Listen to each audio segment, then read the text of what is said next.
Os discípulos não viram resultado nenhum por causa do desânimo. Talvez você não esteja vendo resultado em algumas áreas importantes da sua vida porque você está desanimado com relação a essa área. A segunda coisa que eu percebo nos discípulos é que esses discípulos, eles focaram a sua visão nas coisas dessa terra. Jesus tinha chamado eles para que eles fossem pescadores de homens. Jesus, quando os encontrou, chamou: venha, porque eu vou fazer de vocês pescadores de homens. Parem de pescar peixe e venha começar a pescar homens. Só que porque houve um pequeno probleminha, só porque houve de repente alguma coisa que não era da maneira como eles estavam imaginando que fosse, então eles deixaram de focar a vida deles em pescar homens e voltaram então a pescar peixe. Deixaram de olhar para as coisas que faziam parte do coração de Deus, que Jesus ensinou a ele, coisas que fazem parte do reino de Deus, e começaram a voltar a se preocupar com as coisas dessa terra. Vamos pescar, vamos voltar a fazer o que nós fazíamos, porque pelo menos a gente dá uma relaxada, pelo menos a gente vai ter o que comer, a gente tem alguma coisa para fazer.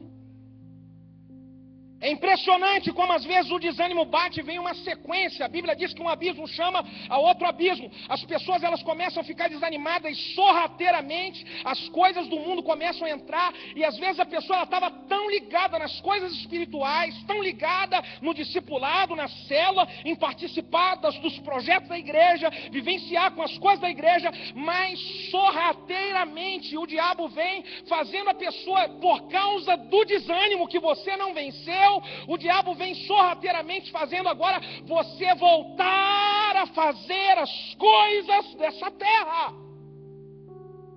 Você voltar a dar atenção demais para as coisas dessa terra e deixar de dar atenção para aquilo que é o principal que Deus te mostrou no dia que Ele te chamou.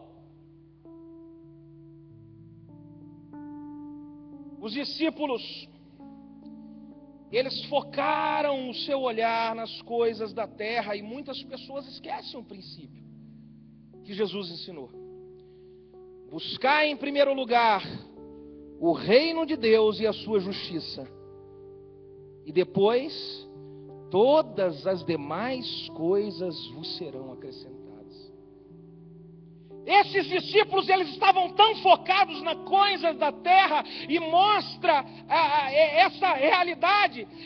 Eles passaram uma madrugada inteira orando, uma madrugada inteira pescando, uma madrugada inteira tentando pescar peixe, mas eles não conseguiram passar uma madrugada inteira orando.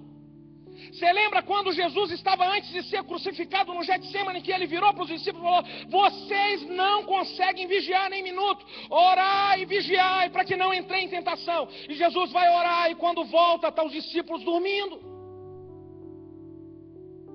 Então eles estavam tão focados nas coisas dessa terra, que o tempo que quando eles estavam com Jesus, eles não gastaram orando, agora que eles estão com as coisas focadas nessa terra, eles estão gastando o seu tempo pescando. Passaram uma madrugada inteira para pescar, mas não gastaram um tempinho da madrugada para orar. É interessante como às vezes a gente arruma tempo para tudo que é dessa terra, mas não conseguimos arrumar tempo para as coisas que são eternas, para as coisas que são de Deus. E aí depois nós queremos pescar e pegar alguma coisa. Depois nós queremos agir, nós queremos orar e falar com Deus e ver resultado. Não tem como, querido. O segredo é eu focar nas coisas do céu, do reino de Deus. Não pegaram nada porque se preocuparam demais com as coisas dessa terra. Sabe uma mentira que o diabo lança? Isso daí É em todo lugar que nós temos esse trabalho de discipulado, esse trabalho de célula. O diabo lança uma mentira na mente das pessoas, dizendo: eu não posso me envolver porque eu não tenho tempo. Irmão, tempo é uma questão de prioridade. Todo mundo tem 24 horas em um dia. Ninguém tem mais e ninguém tem menos. A questão de você ter tempo para alguma coisa ou não é o que é prioridade para você. Aí você consegue então fazer as coisas certas. E aí as pessoas vão lá e eu falo: querido, e aí como é que tá? Discipulado e tal? Pastor, eu não estou sem tempo, não dá. Querido, e aí vamos liderar? Não dá, eu não tenho tempo. Poxa, vamos ver aqui. Eu faço assim, no discipulado eu faço uma agenda do discípulo. Quando ele fala, eu ensino isso para o supervisor. Já fiz isso com a minha equipe e agora eu ensino eles a fazer com as pessoas que falam para ele: pastor, estou numa correria danada e tal, e você sabe, né, não dá para eu pegar tanto discípulo para discipular porque eu não tenho tempo. Aí eu falo: então tá bom, vamos sentar aqui e vamos ver seu tempo. Segunda-feira, o que você faz? 8 horas da manhã você acorda? 7, 6, tá. E aí você vai para o trabalho, chega às 18 horas, tudo bem. E aí você chega em casa, faz o quê? Eu fico fazendo algumas coisas. Algumas coisas? O que é algumas coisas? Televisão? Internet? Salve Jorge? Diga: queima Jesus. Aí vamos para terça-feira, queridão, vamos lá, terça-feira aqui. Pastor, eu não posso ir pro Tadel, então vamos ver aqui, o que é terça-feira? Terça-feira eu vou trabalhar 8 horas e tal, eu estou chegando do trabalho 8h30, 9 horas. Eu falei: é mesmo, queridão? Então fala aqui, o que é que você... Aí você, depois de 5 horas, o seu trabalho, eu conheço mais ou menos o que é, e depois de 5 horas você vai pegando, vai fazendo, você emenda 6, 7, até 8. Não, pastor, é porque a galera do trabalho vai jogar uma pelada depois. É? Então você não tem tempo por causa da pelada. Jesus vai voltar e tu vai ficar pelado na estrada, meu filho. Então eu vejo que aqui os discípulos não pegaram nada porque eles deixaram de olhar para as coisas espirituais, para as coisas dos céus, e começaram a olhar para as coisas da terra. Isso é um perigo. A hora que você começa a olhar para as coisas da terra, os céus retêm as bênçãos que vêm do céu para você. Isso é tremendo. Terceira coisa, eu vejo que os discípulos, eles estavam com a fé enfraquecida, totalmente enfraquecida.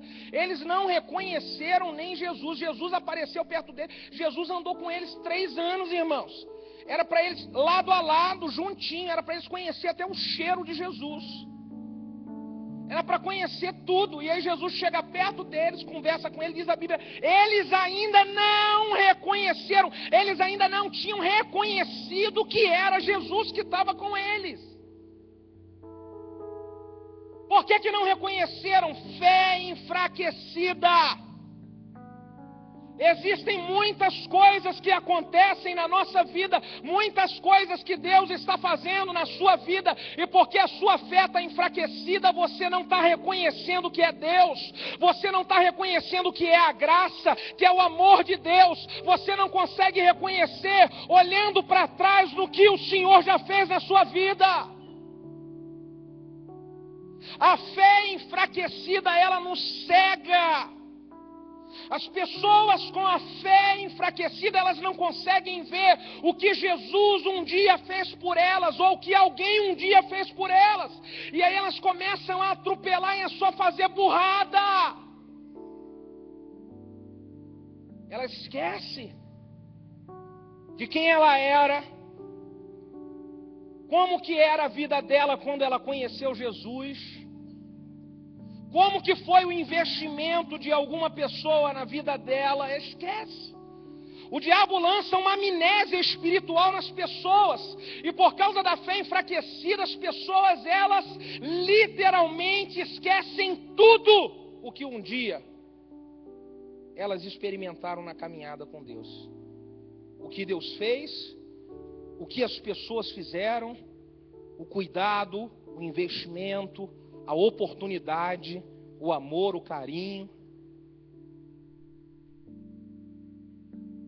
Eu falo lá na igreja, quando eu vejo que alguém está muito assim e tal, eu paro, falo, querido, vamos um pouquinho atrás lá e ver a sua história. Lembra quando que foi que você chegou aqui? Não é nada jogar na cara de ninguém, mas eu quero que a pessoa, ela venha lembrar o que Deus fez na vida dela, ela estando conosco ali do nosso lado. Você lembra? Isso não é uma historinha qualquer, é uma história. Você precisa lembrar, o diabo... eu contei o testemunho da Bianca ontem aqui. Eu esqueci de falar que quando a irmã da Bianca, a Laís, veio falar do que ela ficou chateada, ela falou assim, ela falou que porque a irmã não estava tendo mais tanta oportunidade e tal, e aí ela falou assim, pastor, também é porque 10 anos aqui do lado de vocês, e nada aconteceu na nossa vida, nada aconteceu na vida. A minha irmã é uma ministra de louvor, e até agora, aonde ela chegou? Que crescimento que ela teve? Falei, filha, deixa eu lembrar umas coisas para você aqui. O diabo lança, com todo amor e carinho, falei, o diabo lança uma amnésia espiritual quando a gente está com o coração entristecido. E você falar que está 10 anos aqui, a sua irmã Bianca não cresceu? Hoje a Bianca era conhecida em toda a cidade de Maricá, igrejas de Niterói, São Gonçalo, no Rio de Janeiro. Todo mundo quer conhecer Bianca. Conheceu Bianca onde? Quando a Bianca tinha 14 anos, que ela não sabia cantar direito, quem que deu oportunidade para ela e orou por ela, investiu nela, pagamos aula de canto para ela? Que crescimento que a Bianca não teve aqui, minha filha. Então lembra. Às vezes as pessoas, elas não pegam nada, porque elas não lembram do passado. E às vezes, por não lembrar do passado, paga o bem com o mal. E existe um provérbio na Bíblia que diz que aquele que paga o bem com o mal nunca se apartará da sua casa. Eu não posso fazer isso. Eu não posso deixar a amnésia espiritual tomar conta da minha vida e eu esquecer do passado. Não posso. Porque senão eu vou ficar a minha vida inteira sem pegar nada. O quarto que eu vejo aqui é que esses discípulos, eles estavam ali, eles não pegaram nada porque eles se achavam espertos demais. Tentando no mesmo lugar. Jesus, quando conversa com eles, vocês pegaram alguma coisa? Para eles jogar do outro lado demorou. Os caras, eles não pegaram nada porque eles se achavam muito espertos. E a realidade do que aconteceu com eles acontece hoje. Tem gente que não arruma nada porque se acha esperto demais. Não quer receber direção, não quer receber conselho, vive dando com os burros na água, quebrando a cara, mas não recebe direção. Se acham espertos, se achavam experientes, afinal de contas nós somos pescadores, os feras somos nós. Nós somos pescadores há anos, conhecemos isso. Como vem alguém querer me ensinar agora como se pesca? Eu é que sei. Eu já tive gente na igreja com casamento arrebentado e eu queria dar uma palavra e aconselhar. E depois eu já ouvi que o marido falou assim: quem é esse pastor aí para poder querer falar do nosso casamento? A gente tem 30 anos de casado, ele tem 13. Quem é ele para querer falar do nosso casamento? É esperto demais, filho? Então deixa o casamento de 30 anos acabar, que você pode ter 30 anos de casamento infeliz. Eu tenho 13 anos de casamento feliz, apaixonado pela minha esposa, e na minha casa tem dificuldade, mas nós vencemos juntos em amor, porque sabemos superar. É o que eu queria ensinar a ele. Sabemos sentar e conversar, abrir mão quando um tem que abrir, quando o outro tem que ceder, orar quando está difícil. Era o que eu queria ensinar a ele. Mas ele queria ganhar no grito, porque ele se achava esperto demais. E o resultado é que ele continua sem arrumar nada, porque continua se achando esperto demais. Infeliz no casamento, infeliz em casa, porque é esperto demais.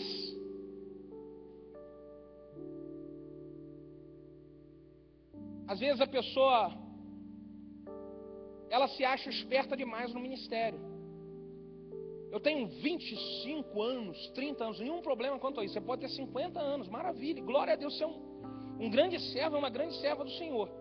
Mas o problema é quando a pessoa ela diz isso e ela não quer ouvir ninguém porque ela tem 35 anos de evangelho. E aí não vai ouvir mais ninguém por causa disso? Então se acham experientes demais. Quando a gente está ministrando conferência do MDA para pastores, para líderes e tal, e a gente para e tem um grupo de pastores que os caras falam assim: pastor, fala tudo, eu quero aprender. Fala tudo. E tem um grupo que já fica lá: olha, eu acho que isso que você está falando assim não é bem assim não, porque há 15 anos atrás a minha igreja já trabalhava com isso. Eu falo: e Jesus, não vai arrumar nada. Porque, querido, ser esperto demais me impede de receber direcionamento de coisas que podem me ajudar. Se tem uma coisa que eu adoro ouvir, onde eu vou, eu escuto, eu pergunto, eu falo: como é que você faz isso, como é que aquilo outro, me ensina, eu quero aprender. Olha, eu já falei aqui, o Alex, que é um discípulo meu, eu falo: cara, e aí, fala como é que está. E ele fala um monte de coisa, eu aprendo com ele. Meu discípulo, eu sou pastor dele, eu aprendo com ele. Nos meus discipulados, eu aprendo com os meus discipulados. Diga comigo: uau! Me ajuda aí, irmão, senão eu vou achar que você está triste comigo. Dá um glória a Deus aí. Eita glória! Pastor, eu vi que tem coisa que eu estou fazendo que está meio brabo nisso aí. Mas eu quero mudar. E eu não estou pegando nada, mas agora eu quero pegar. Eu quero crescer no ministério, eu quero crescer em família, eu quero crescer no meu profissional, eu quero crescer nos meus negócios. Eu não estou pegando nada, mas depois dessa conferência, eu quero começar a pegar. Se você está aqui e é daquele que quer começar a pegar, dê um grito de vitória, faz algum barulho, dê um aplauso ao Senhor, em nome de Jesus.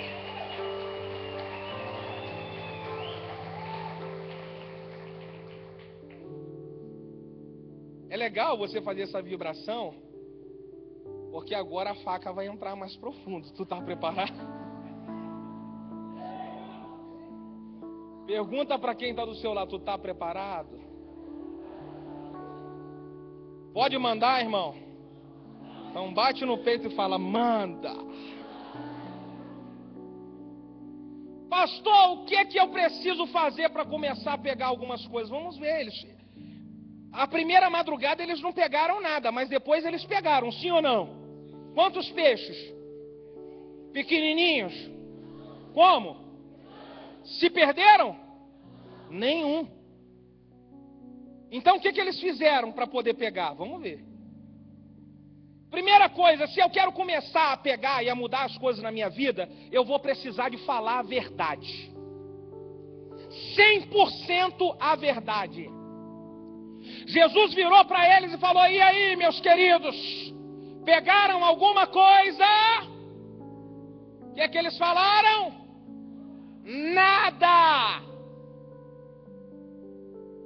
Quando o teu líder, o teu discipulador, o teu pastor vier para você e falar: querido, como que está a sua vida? Está tudo bem? Vomita tudo. Eu imagino que os discípulos poderiam contar aquela história de pescador. Tem pescador aqui? Quantos pescadores aqui tem?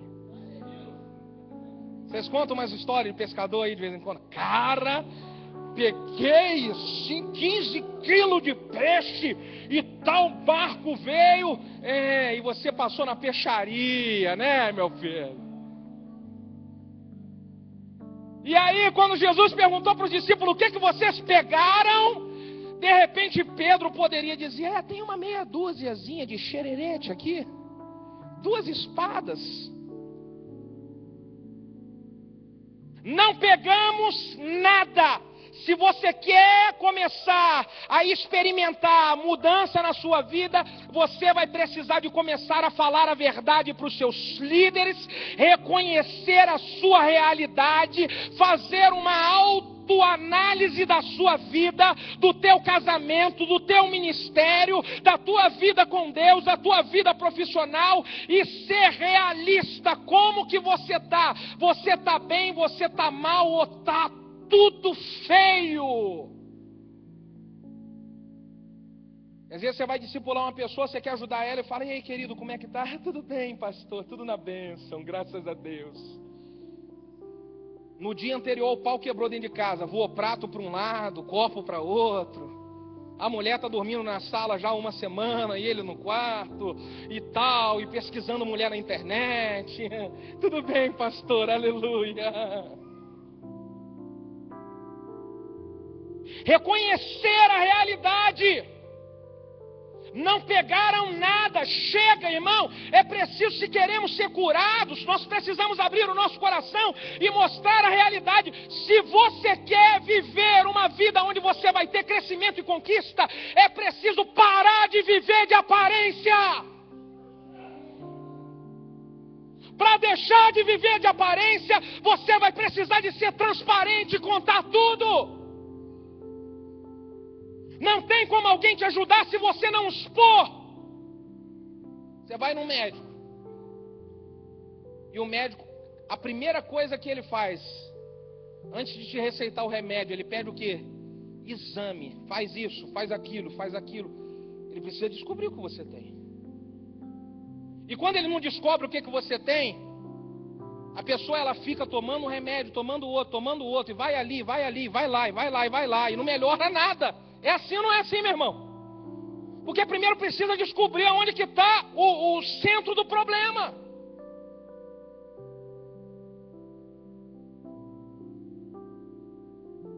Eu preciso, querido, de humildade para reconhecer que eu tenho dificuldade em algumas áreas e então pedir ajuda. Senão você vai continuar batendo cabeça, tentando pescar, e não vai arrumar nada. Humildade para reconhecer. Segundo segredo. Pode mandar, irmão? Diga uau. Se eu quero começar a pegar alguma coisa e deixar desta fase de não pegar nada, eu vou precisar aprender a agir em obediência segundo a direção da palavra. Jesus falou para eles: jogue a rede do outro lado. Você imagina que aqueles discípulos, eles passaram a madrugada inteira pescando, ainda não reconheceram que era Jesus de manhã, e vem alguém aparentemente estranho para eles e fala: ei, cara, vocês estão cansados demais, mas joga a rede do outro lado. Volta um pouco o barco mais profundo e joga a rede para o outro lado. É claro que aqueles discípulos, eles não queriam fazer aquilo.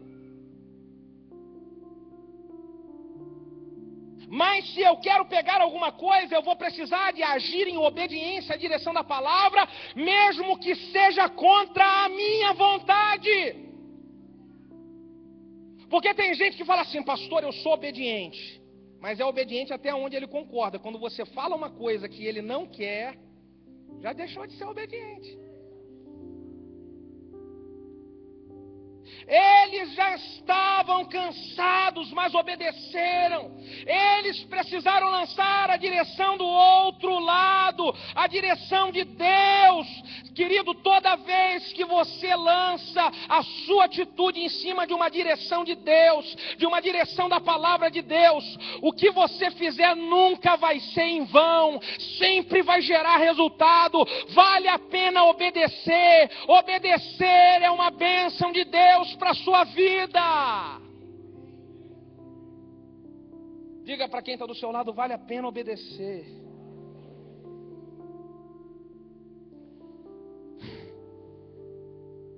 Eu tenho um livro que eu estou escrevendo que fala: obedecer é melhor do que sacrificar. Devo estar finalizando para lançar no final do ano. E é a grande verdade. Existem pessoas que preferem sacrificar do que obedecer, faz o contrário. Tem gente que sacrifica o casamento, mas não obedece à direção que foi dada. Tem gente que sacrifica o ministério, o cara perde o ministério, ele perde a unção que Deus deu na vida dele, ele perde o chamado que Deus deu na vida dele, mas ele não obedece. Ele prefere sacrificar do que obedecer. Não, eu não obedeço. Aí sacrifica. Uma vez um irmão veio conversar comigo no gabinete e falar: pastor, o discipulador dele já não aguentava mais de tanto aconselhar, orientar, e o discipulador mandou para mim. Falei: querido, vamos conversar, qual é a situação? Pastor, problema no meu casamento, é isso aí, a minha mulher é isso, ela é aquilo. E ele começou a atacar a mulher, atacar, e eu identifiquei pelo Espírito, Deus dá direção assim para os líderes no Espírito, que o grande problema da mulher ser aquilo tudo que ele estava falando era ele. Eu falei: queridão, vamos fazer o seguinte, eu vou dar um conselho para você. Você vai chegar em casa hoje e você vai virar para a tua esposa: você quer mudar essa história? É, pastor, o que o pastor vai fazer? Eu falei: vamos fazer o seguinte, você chega em casa hoje, chama a sua esposa para conversar, e você vai sentar com ela na sala e vai falar: minha filha, eu quero te pedir perdão. Qualquer coisa que eu tenha feito contra você, qualquer atitude ignorante que eu agi, qualquer atitude que eu tenha feito, eu queria pedir perdão para você, minha esposa, e eu quero agora mudar, eu quero ser diferente, e eu quero muito, muito que você diga que você está me perdoando. E quando eu acabei de falar isso, eu, pastor, pedi perdão a ela? De jeito nenhum. Falei: querido, mas você não quer consertar o casamento? Eu quero, pastor, mas o pastor tem que ir lá conversar com ela. Falei: não, querido, se você seguir a orientação que eu estou dando, seu casamento vai melhorar. Confia no que eu estou te falando. Pastor, sinto muito, mas eu não vou fazer o que o pastor está me falando, não.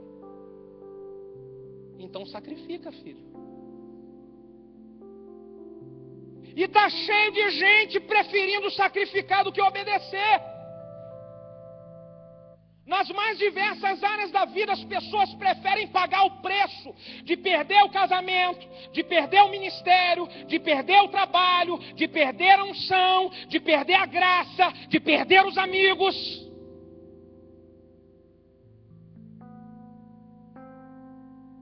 Diga aleluia.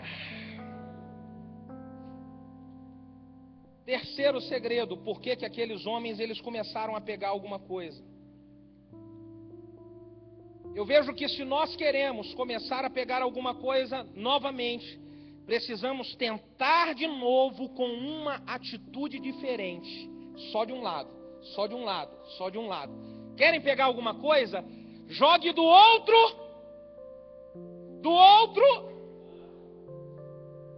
Pastor, eu estou tentando tanto, pastor, lá no meu casamento melhorar. Eu estou tentando tanto lá na minha liderança de célula. Eu estou tentando tanto. Eu estou tentando, querido, tente de outra maneira. Jogue a rede do outro lado, tenta outra estratégia. De repente você só foi de nariz em cima. De repente você só foi querer ir cheio de razão. Talvez você até tenha razão, mas a pessoa está toda armada e você só está tentando na tua razão, e está quebrando o carão. É preciso tentar de novo com uma atitude diferente. Tente de outra maneira. Não está dando de um jeito, tente de outro. Para de ser João Teimoso. João Teimoso é aquele boneco que quando eu criança eu tinha, que o pai e a mãe davam para a gente descarregar as energias de criança, e pá, e ele ia e volta. Você está voltando sempre no mesmo problema. Você está voltando sempre na mesma tentativa. Começa a agir diferente. Talvez você estava falando, e você já viu que falar não dá jeito. Cala a boca e começa agora a orar somente.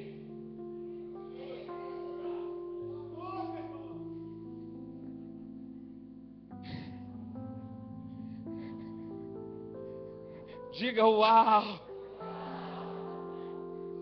Pastor Ricardo, será que o pessoal vai querer que eu volte aqui mais? Eu vou orar por isso, irmão. Eu preciso entregar o recado de Deus, irmão. Amém? Glória a Deus. Então é preciso eu ter uma atitude diferente. Talvez você está tentando. Ah, pastor, estou tentando prosperar na vida, meu trabalho, e eu tento. Estou cheio de dívida, estou por aqui de dívida. E tentando, você sabe, né? Tem que trabalhar, e trabalha. E você não conseguiu resolver problema nenhum. Tenta do outro lado. Começa a dar um tempo precioso para a obra de Deus, para o reino de Deus. Tenta dessa maneira para ver se o outro problema não vai ser resolvido. Samuel Oliveira, dono de uma imobiliária lá em Maricá. Samuel veio para mim e falou: pastor, eu estou querendo vender tudo e mudar para a cidade, aqui está feio, estou tentando pagar, já tentei de tudo, pastor, que o senhor imagina. E não está dando, e tal, e eu vou embora. Eu falei: Samuel, deixa eu falar uma coisa, querido. O que eu estou sentindo de Deus é que você precisa se envolver mais com a obra de Deus. E a hora que você se envolver com a obra de Deus, Deus vai se envolver com seus negócios, cara. E aí o Samuel falou: pastor, mas como? Você imagina qual foi a frase que ele disse? Vamos ver se você está bom aí na história. Eu não tenho tempo. Falei: Samuel, tempo é uma questão de prioridade, querido. Se você verdadeiramente, se você quiser em seu coração dar um tempo para a obra de Deus, você consegue. Ah, pastor, eu não sei, eu vou tentar, tá bom. Aí eu vou pensar. Aí uma semana depois veio Samuel: pastor, uma obra que eu estava fazendo deu um vendaval e derrubou tudo. Eu tinha investido dinheiro lá e o pouco que eu tinha agora, o que eu faço? Falei: querido, você já decidiu se envolver na obra de Deus? Ai, pastor, como é que eu faço primeiro? Eu falei: vai ter encontro agora. Ele já tinha passado pelo encontro. Falei: faz o seguinte, eu vou dar uma oportunidade para você para trabalhar servindo no encontro. Vou colocar você na cozinha. Tu topa? Ah, tá bom, pastor, faz a minha ficha. Mandamos Samuel e a Rose, a esposa, para poder servir no encontro na cozinha. Ralação total. Nosso encontro lá é de 250 a 300 pessoas. É uma loucura. Nós não temos cozinha terceirizada. A nossa equipe faz a cozinha lá. E o Samuel ralando na cozinha, ralando. Quando chegou no domingo, no retorno do encontro, voltando, o Samuel, falei: Samuel, pastor, eu estou realizado, servir a Deus é muito bom e tal. Falei: Samuel, faz o seguinte então, queridão. Agora só falta você entrar no CTL. Entra no CTL, cursa, porque a sua célula, a célula que você frequenta, ela é cheia, já pode multiplicar. Ah, tá bom, pastor. Fez matrícula no CTL. Estudou o CTL 2 meses. A célula dele multiplicou. Hoje o Samuel é líder de célula e está construindo vários empreendimentos na cidade de Maricá, liderando célula. Pergunta para o Samuel se ele quer ir embora de Maricá. Ele começou a prosperar poderosamente, porque quando eu me envolvo com as coisas de Deus, Deus se envolve com as minhas coisas. Aleluia! Aleluia! Querido, tenta do outro lado. Quer sair desse problema de dívida? Quer sair desse problema grande que você não consegue se desenrolar na tua empresa? Se envolve na obra de Deus.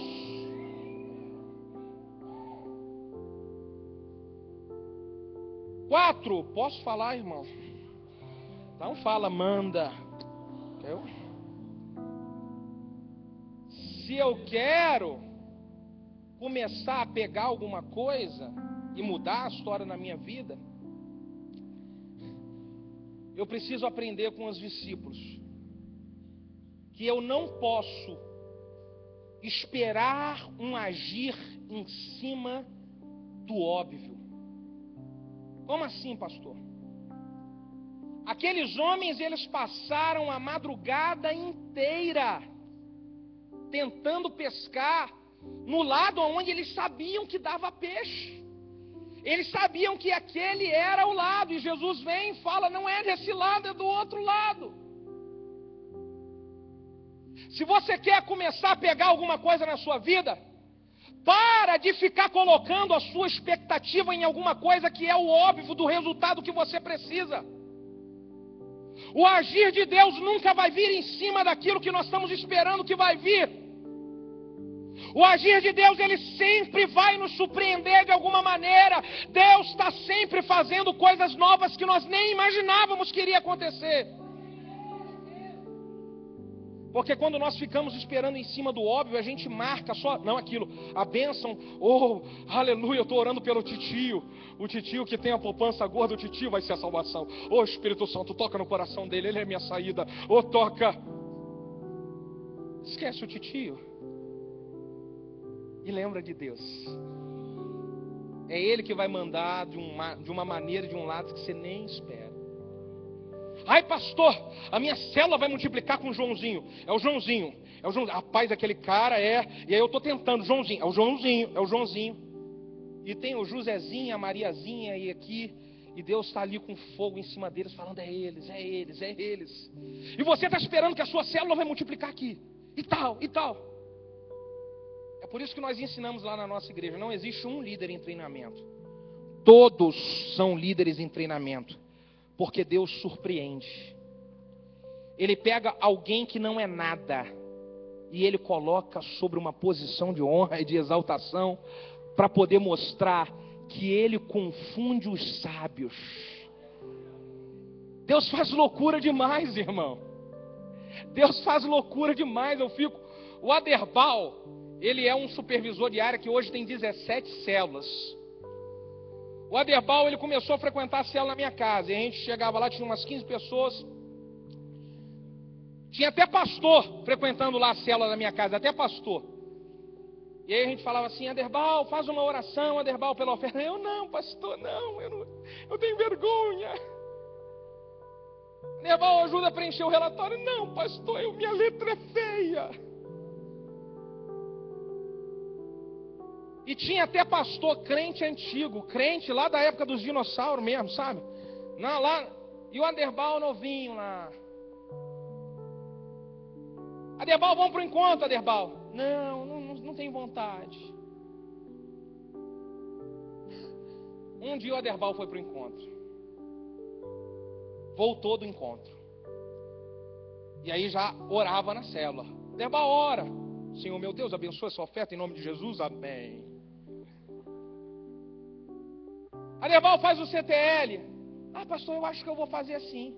Aderbal, eu vou ter que multiplicar o meu GCD agora, a célula nossa.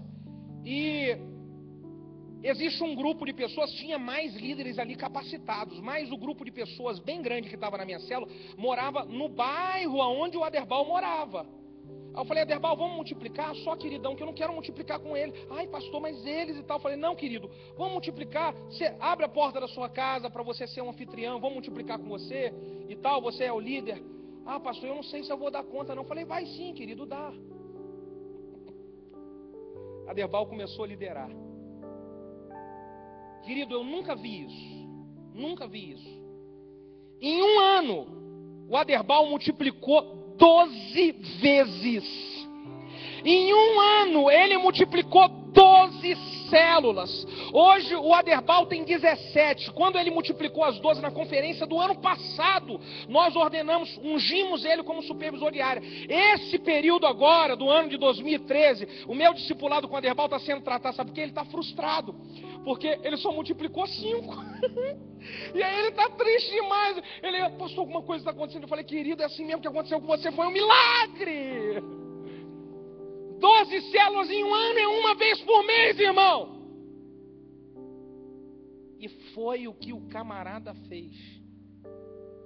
Não espere o agir de Deus em cima do óbvio.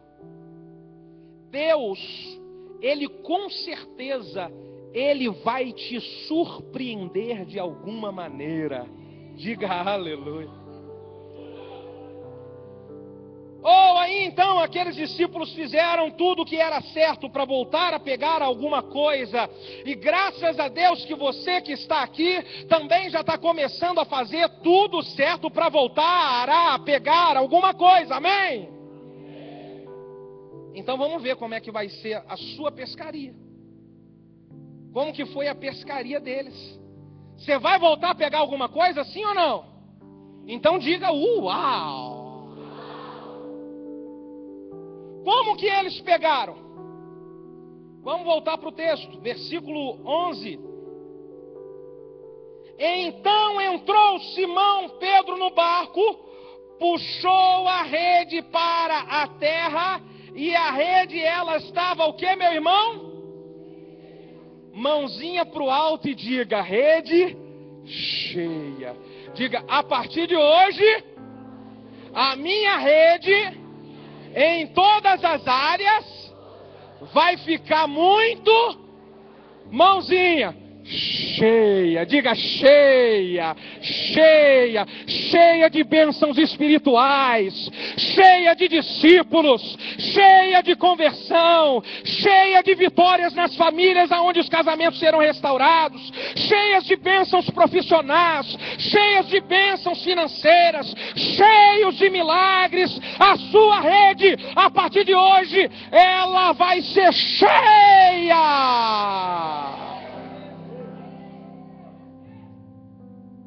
Agora, o detalhe é que não é somente cheia. Diz o texto que Pedro arrastou a rede, e a rede, ela estava cheia com 153. Então diga assim: cheia com grandes peixes. Vou contar uma coisa para você. Uau! Eu tive 3 vezes em Israel. A última vez que eu tive em Israel, nós visitamos lá esse lago. Foi lá, pastor Ricardo, onde Jesus aparentemente teve essa aparição aos discípulos. Fomos lá. E aí o guia que estava conosco, ele falou o seguinte: olha, alguns rabinos judeus, eles têm estudo de números na Bíblia, porque eles entendem que existem significados em alguns números. E aí esse guia estava falando que alguns rabinos, nesse estudo que eles fazem, que eles fizeram, o número 153, o significado dele é: eu sou Deus. Até então os discípulos ainda não estavam tão certos de quem era Jesus. Mas os 153, a mensagem que foi passada: eu sou Deus, que vou realizar coisas grandes na sua vida. Deus vai fazer a sua rede ficar cheia, só que ela não vai ficar simplesmente cheia, ela vai ficar cheia de peixes grandes. O eu sou o Senhor, Ele estará dando grandes bênçãos, grandes vitórias, grandes conquistas, realização de grandes sonhos. É por isso que eu quero que você sonhe com o crescimento da tua célula, sonhe com o crescimento desse ministério. Vocês vão avançar para trabalhos grandiosos para a glória de Deus.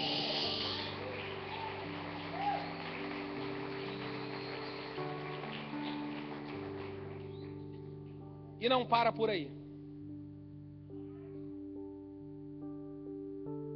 Rede cheia, 153 grandes peixes.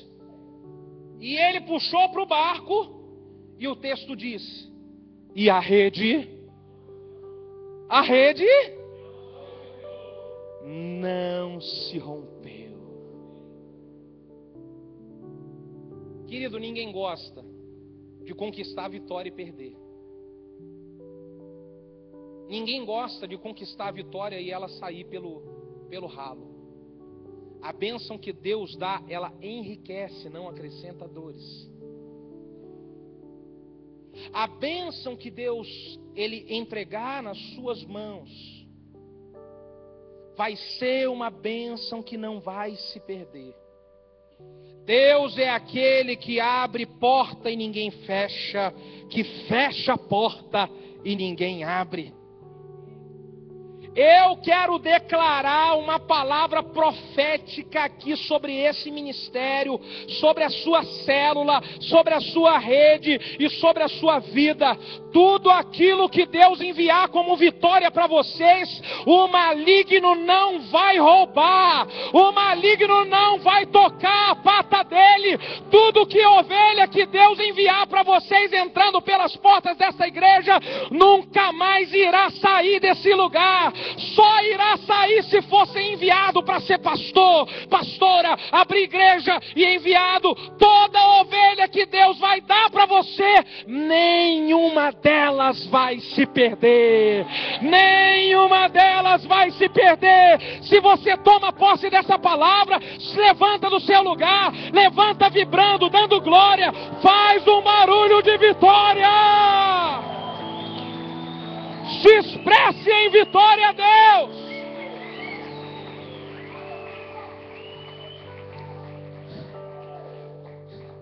Dá uma balangada no seu irmão e diga: querido, se alegre.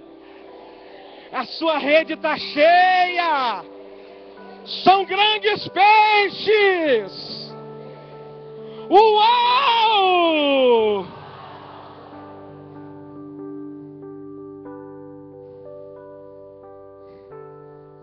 Meu amado irmão, eu quero ministrar uma oração sobre a sua vida, confirmando que vai dar tudo certo. Se você obedecer às orientações, se você seguir a direção que Deus vai dando para os seus pastores, para os seus discipuladores e líderes, vai dar tudo certo. Vocês vão crescer e vão prosperar. Pastor, eu quero isso para a minha vida, eu quero essa graça, eu quero essa unção. Ah, querido, sai do seu lugar, espalha essa cadeira e vem cá na frente. Dá um passo, uma atitude, fala: eu quero alguma coisa. Eu quero, vem aqui no nome de Jesus, se movimenta. Oh, aleluia.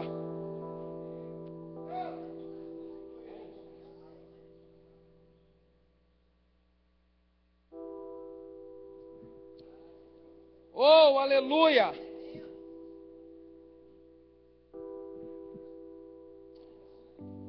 Sharaba surianda rabia nama raba soramanda raba nama rabia nas. Deixa o Espírito Santo colocar uma roupa grande em você agora. O Espírito Santo é um pai e ele está vestindo você com roupa grande. Recebe essa camisa grande. Pastor, mas eu ainda não tenho condição. Querido, você vai crescer, meu filho. Deixa o Espírito Santo colocar um sapatão, um bico de bozo em você. Pastor, mas eu ainda estou pequeno ainda. Como que pode eu alcançar isso? Você vai crescer, meu filho. Você vai crescer, minha filha. É só você fazer as coisas certas. É só você priorizar o reino de Deus. Eu tenho aprendido que a questão de crescimento e progresso na vida e prosperidade, isso não é difícil para Deus. Isso daí é mixaria para Deus, irmão. Mas o que Deus quer de verdade é que o nosso coração esteja selado com o reino. Se o nosso coração está selado no reino, a nossa rede vai sempre vir cheia. Abra sua boca e ore, ore, ore, ore, ore, ore ao Senhor. Oh, rabia sorabada choramanda rabanas. Aleluias.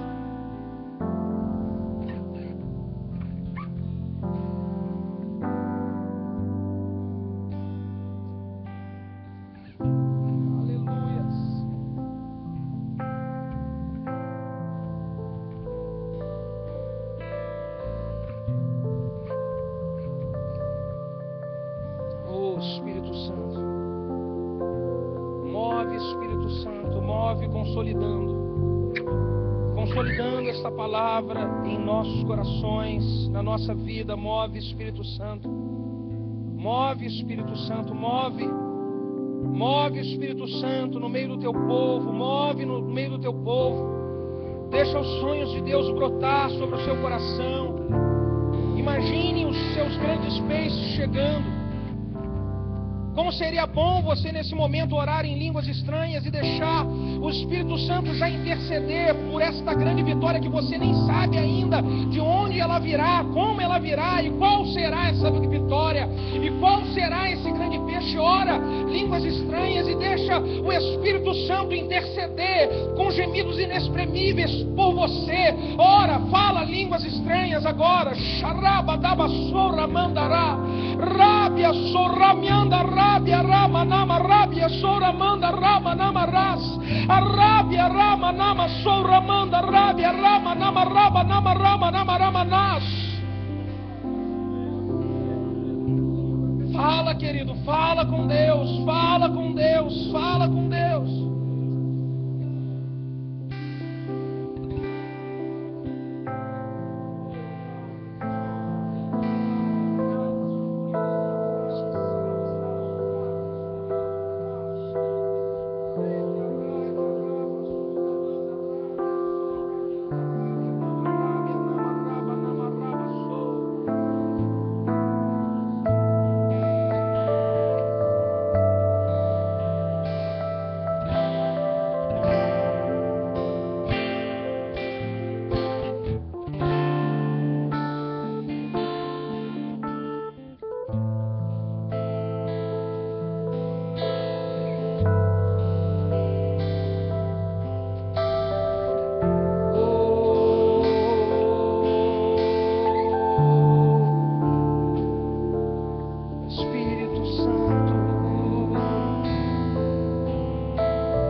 Grandes coisas estão por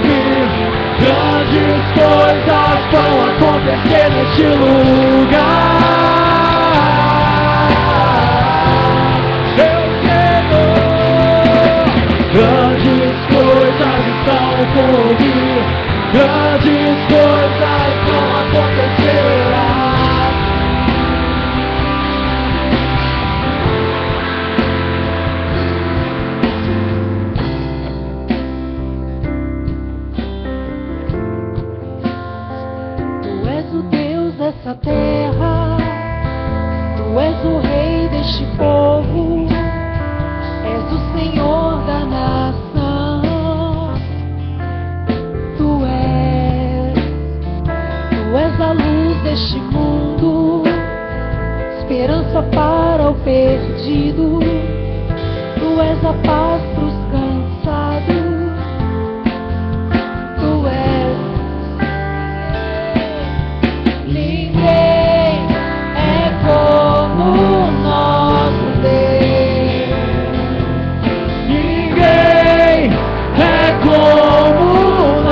Grandes coisas vão acontecer neste lugar.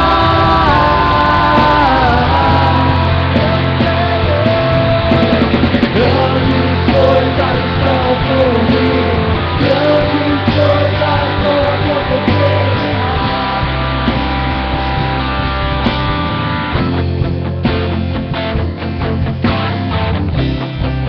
Aleluias. Aleluias. Deixa eu falar uma coisa, meus amados. Eu vejo algo muito importante nesse texto que nós ministramos. O grande e o maior de todos os milagres foi quando os discípulos reconheceram a Jesus. E quando eles reconheceram, eles sentiram: é o nosso mestre, é o nosso salvador, é o nosso Deus. Quando Jesus sentou com eles para poder comer aquele peixe que estava na praça, Jesus vem então restabelecer a comunhão que durante um tempo havia perdido. Restabelecer a comunhão. Eu sou o Deus da vida de vocês. Esse milagre foi só um sinal de que obras maiores vocês farão. Outros milagres acontecerão. E eu quero nesse momento dizer, meu querido, que existem pessoas que Deus quer transformar e mudar a sua vida. E o primeiro segredo, o primeiro passo a se tomar é restabelecer essa comunhão com Jesus. É reconhecer a Jesus e restabelecer a comunhão com Ele. E talvez você esteja aqui e você ainda não entregou a sua vida para Jesus. Foi Deus que trouxe você aqui, não foi um amigo que convidou, um parente. Deus trouxe você aqui para falar a sua vida com você aqui. Essa pessoa que te trouxe, te convidou, foi só um canal, porque era Deus que queria que você estivesse aqui. Talvez você veio aqui, você tem vindo aqui, você ainda não entregou a tua vida a Jesus. Talvez você está afastado ou afastada dos caminhos do Senhor. E tudo que Deus está falando para você nessa noite é: eu quero que você me reconheça novamente, para nós restabelecermos a comunhão, restaurarmos a comunhão. E eu quero fazer uma oração muito especial por você que está aqui, que quer entregar a sua vida para Jesus, ou retornar para os caminhos do Senhor Jesus. Aonde você estiver, levante a sua mão assim. Glória a Deus. Tem aqui uma, vem aqui, minha filha. Tem mais alguém aí? Me ajuda a trazer essa jovem aqui. Vem cá, filhão, vem cá. Vem cá, no nome de Jesus. Oh, aleluia. Tem mais. Deus trouxe você aqui. Você não quer levantar sua mão? Vem aqui na frente. E aqui na frente eu identifico você. Vem cá, pastor, eu quero. Aqui, ó, mais um campeão aqui. Tem mais, vem cá, queridão. Foi Deus que trouxe você aqui, minha irmã. Deus trouxe você aqui. Esse é um tempo poderoso de Deus para a sua vida. Vem cá, vem cá, vem cá. Que lindo, meus amados, o que Deus Ele tem planejado para a vida de vocês. Que lindo, que lindo. Vem cá, filha. Vem cá, esses queridos aqui todos. Pastor Ricardo, ora pelos irmãos, por favor, as suas ovelhas preciosas. Eu queria só identificar você que está vindo aqui na frente. Levante sua mão, por favor. Você que está vindo voltar.